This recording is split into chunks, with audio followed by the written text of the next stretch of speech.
राजधानी दिल्ली में सामने आए ओमिक्रॉन के 4 नए मामले, तो क्या क्रिसमस और न्यू ईयर सेलिब्रेशन पर लग सकती है रोक? डीसीपीसीआर ने क्यों कहा स्कूलों को बंद रखना है बेतुकाब? दिल्ली का दिल कनॉट प्लेस है दुनिया का 17वां सबसे महंगा मार्केट। पुलिस का घर ही नहीं है सुरक्षित, हुई लाखों की चोरी। और वैक्सीन लगवाइए, बैकपैक कीजिए, क्योंकि काठमांडू जाने के लिए फिर से घूमेगा बस का पहिया। जानेंगे ये सारी खबरें आज की टॉप 10 न्यूज में। नमस्कार, मैं हूं सुप्रिया सिंह। खबरों की शुरुआत करने से पहले आपको बता दें, द भारत खबर की टीम निकली है पंजाब की चुनावी यात्रा पर। माहौल क्या है, लोगों की राय क्या है और पंजाब की गलियों में किसके चर्चे हैं, जानने के लिए देखिए पंजाब की चुनावी यात्रा।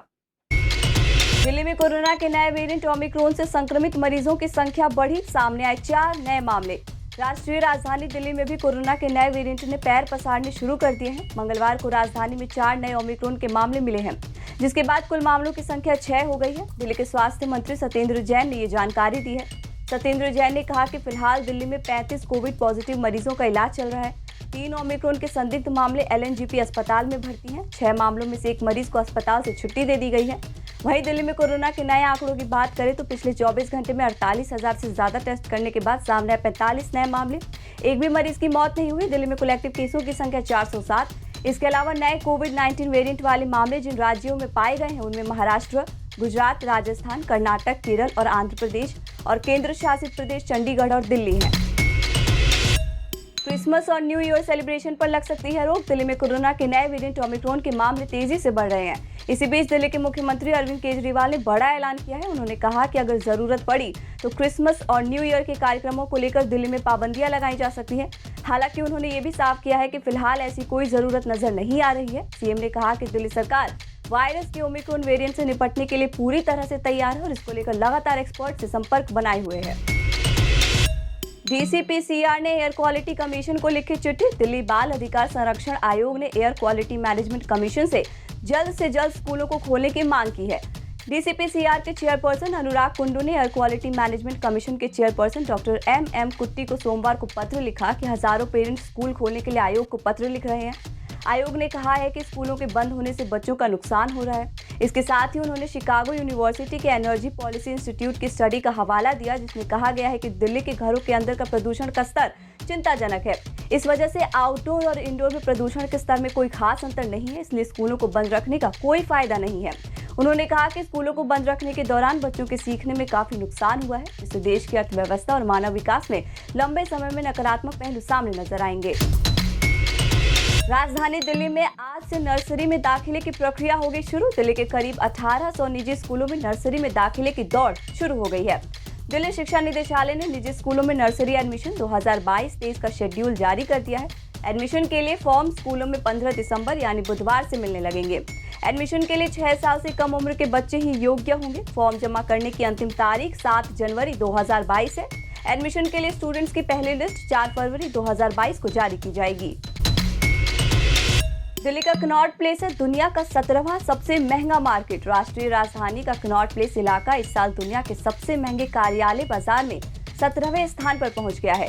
पिछले साल ये 25वें स्थान पर था। प्रॉपर्टी एडवाइजर कंपनी JLL के मुताबिक कनॉट प्लेस में ऑफिस के लिए जगह लेने के लिए सालाना औसत लागत $109 प्रति वर्ग फुट है। मुंबई का बांद्रा कुर्ला कॉम्प्लेक्स $102 प्रति वर्ष की लागत के साथ देश में दूसरा सबसे महंगा कार्यालय बाजार है।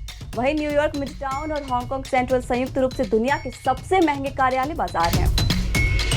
सिंघू बॉर्डर पर कंक्रीट की दीवार और बैरिकेड हटाने का काम जारी है। केंद्र सरकार के कृषि कानूनों को वापस लिए जाने के बाद किसानों ने भी आंदोलन समाप्त कर दिया है। वहीं प्रोटेस्ट को देखते हुए बॉर्डर पर लगाई गई कंक्रीट की दीवारों और बैरिकेड को हटाकर यातायात की आवाजाही के लिए रास्ता खोलने की तैयारी भी शुरू हो गई है। इसी के तहत सिंघू बॉर्डर पर दिल्ली की तरफ लगाए गए सीमेंट के बैरिकेड अब पूरी तरीके से खोल दिए गए हैं। साथ ही साथ बैरिकेड को हटाने के लिए सड़क पर जो गड्ढे हुए हैं उनके भराव के लिए जेसीबी मशीनों से मलबा डलवाया जा रहा है। सड़क की मरम्मत का काम को देखते हुए कहा जा रहा है कि आने वाले 2-3 दिनों में राष्ट्रीय राजमार्ग पूरी तरीके से यातायात के लिए खोल दिया जाएगा। शराब की दुकान खोलने का लाइसेंस देने के मामले में हाई कोर्ट ने आबकारी विभाग को भेजा नोटिस। शालीमार बाग में शराब की दुकान खोलने का लाइसेंस देने के खिलाफ दायर याचिका पर दिल्ली हाई कोर्ट ने दिल्ली सरकार के आबकारी विभाग से जवाब मांगा है। जस्टिस DN पटेल और ज्योति सिंह की बेंच ने सुनवाई 28 जनवरी तक के लिए स्थगित कर दी है। दरअसल याचिकाकर्ता ने एक याचिका दायर कर कहा कि आवासीय क्षेत्र में शराब की दुकान का लाइसेंस देना उचित नहीं है। याचिका में कहा गया है कि आवासीय सोसाइटियों के बीच में दुकान के खुलने से याचिकाकर्ता और आसपास के लोग खासे परेशान हैं। नए साल का मिला तोहफा 21 महीने बाद फिर से शुरू होने जा रही है दिल्ली काठमांडू बस सेवा। पौने 2 साल के लंबे इंतजार के बाद काठमांडू के लिए अब फिर से घूमेगा दिल्ली से बस का पहिया। जी हां, बस चलाने के लिए भारत और नेपाल के बीच सहमति बन गई है। भारत सरकार ने दिल्ली सरकार को दिल्ली से काठमांडू के लिए बस परिचालन की अनुमति दे दी है। 15 दिसंबर यानी आज सुबह 10 बजे से दिल्ली के अंबेडकर स्टेडियम से काठमांडू के लिए बस रवाना होगी। वहीं आपको बता दें, ये सफर 500 रुपए महंगा हो गया है। बस की सभी 38 सीटों पर सवारियां बैठ सकेंगी। बस में यात्रा करने के लिए सवारियों को कोरोना को लेकर वैक्सीन की दोनों डोज का सर्टिफिकेट और RT-PCR जांच की नेगेटिव रिपोर्ट दिखानी होगी। अब पहले की तरह ही काठमांडू के लिए बस दिल्ली से 3 दिन यानी सोमवार, बुधवार और शुक्रवार सुबह 10 बजे से रवाना होगी।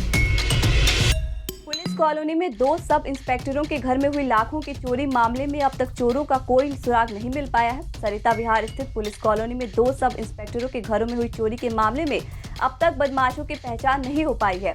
दरअसल बदमाशों ने सेंध लगाकर 7 दिसंबर की रात को चोरी की वारदात को अंजाम दिया था। पुलिस कॉलोनी में लगे CCTV कैमरों की फुटेज की जांच के बाद भी आरोपियों की पहचान अभी तक नहीं हो पाई है।